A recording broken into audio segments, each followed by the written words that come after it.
G'day guys, and today I'm going to review the game which is between Geelong and the Giants.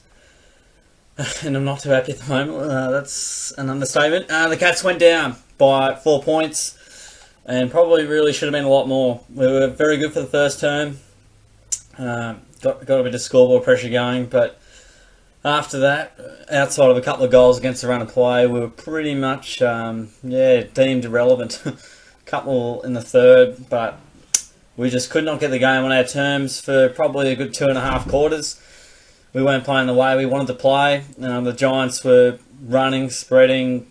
The orange tsunami was back in full flight and really caught us out on a lot of occasions throughout the afternoon.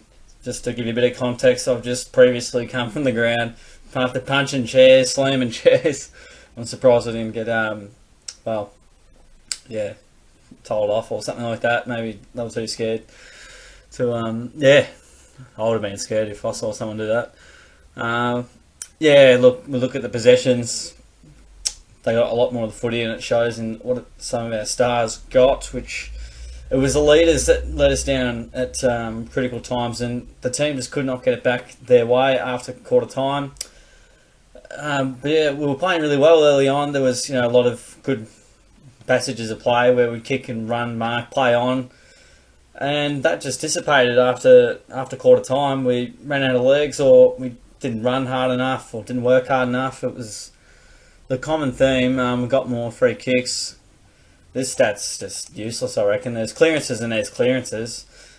The Giants winning by 1, but I'll tell you what, centre clearances, it felt like forever and ever they were just constantly getting the ball, extricating it from the midfield. And they just had time and space all the damn time. I just couldn't believe it. It's like, what are you guys doing?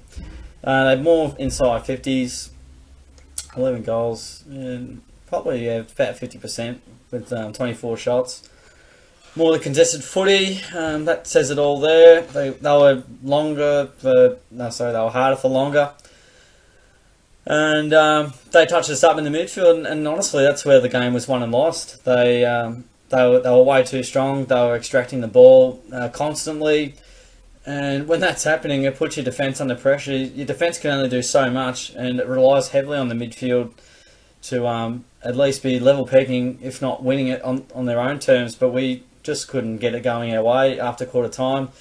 Dangerfield, 17 touches. Kelly, 9 touches. Selwood, you got 18, but probably not in the guts as much. Menegola was also poor, and he just couldn't.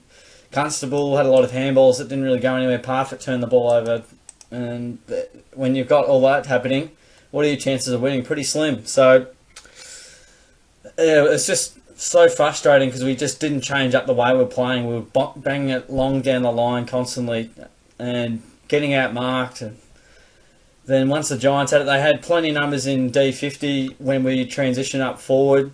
And then they would stream out of the back line, and you think, okay, we've got players somewhere, but they just weren't present.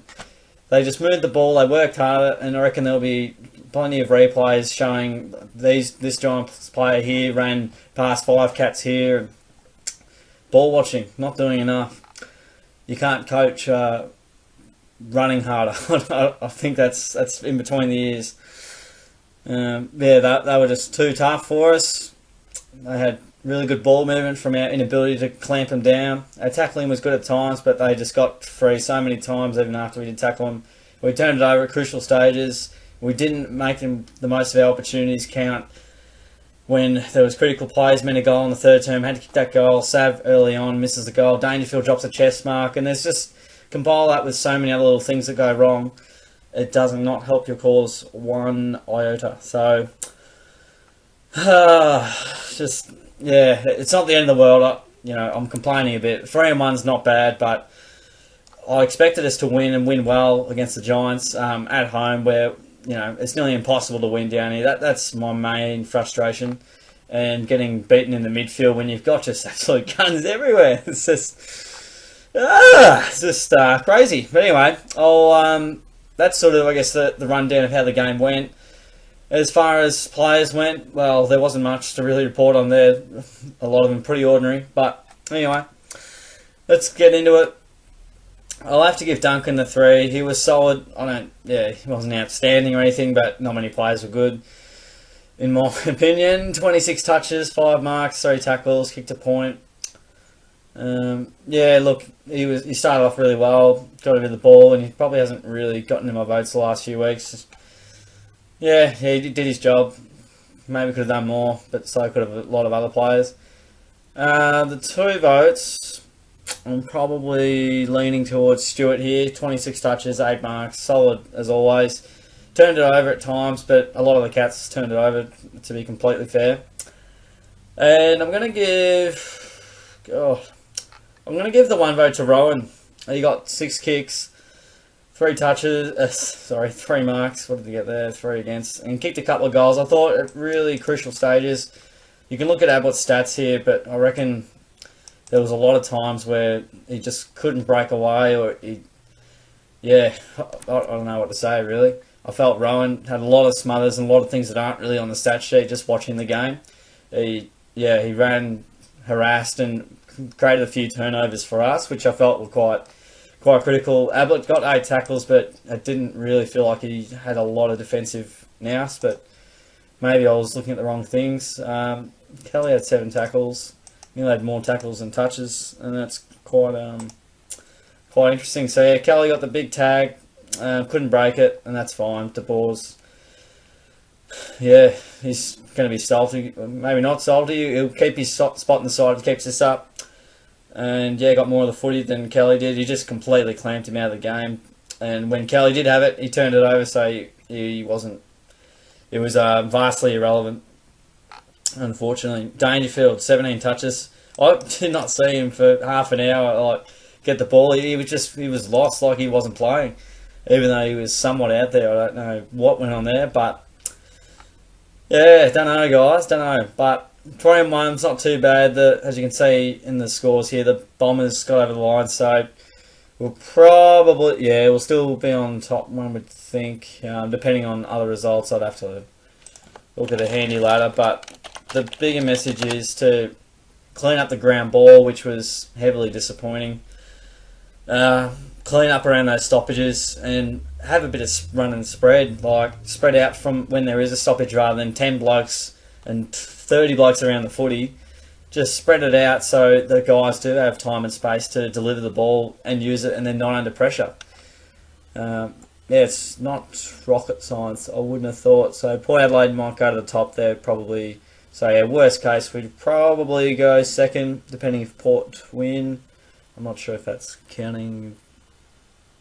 Okay, no, that's assuming that they're winning. So we'll probably stay on top, unless I can't read. I'm a bit emotional at the moment, so not the end of the world. Lucky to be only 4 points down. I couldn't believe we couldn't get it on our terms or change the game up later on in the piece. We just kept bombing it long down the line to no one. Kicking inside 50 when we did get a chance to get inside 50 was to the Giants all the time. They were really good in the air. They were much better on the day. Probably should have won by more, but that's okay. And that's a wrap of the game. And we'll look at next week. Doesn't get much easier. The Hawks at the G again. They're not the Hawthorn of old, but gosh, they got us twice last year, and they were somewhat close. But again, the Hawks know how to get the game on their terms and take it away from what we like to play. So again, I expect them to make it really hard for us to play the Geelong way, and it'll be very tough for us to win. And it's never an easy game against Hawthorn unless you beat them by 86 points in round 4 of 2017.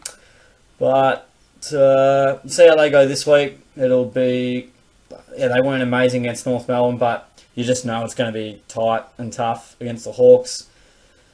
We just have to be good under pressure. That's all. Run harder, work harder for longer, lower the eyes, and the leaders step up. It's a couple of little 5-10% things here and there that will make all the difference in the world. Looking into that game, look, we're the better team, or we're probably the better list, but are we the better team? That'll be decided next week. Again, I'd probably tip us, but there's a reason Kiss of Death's on top if you follow the tips. So that's the review, guys. Really disappointed, but hopefully we can bounce back next week. It's a marathon. It's not a on a 100-metre sprint. So hopefully get the chocolates again next week. Thanks for joining in with the review, guys. Appreciate your time. And don't forget to give the video a like, subscribe, that'd be amazing. And I'll catch you guys all next time.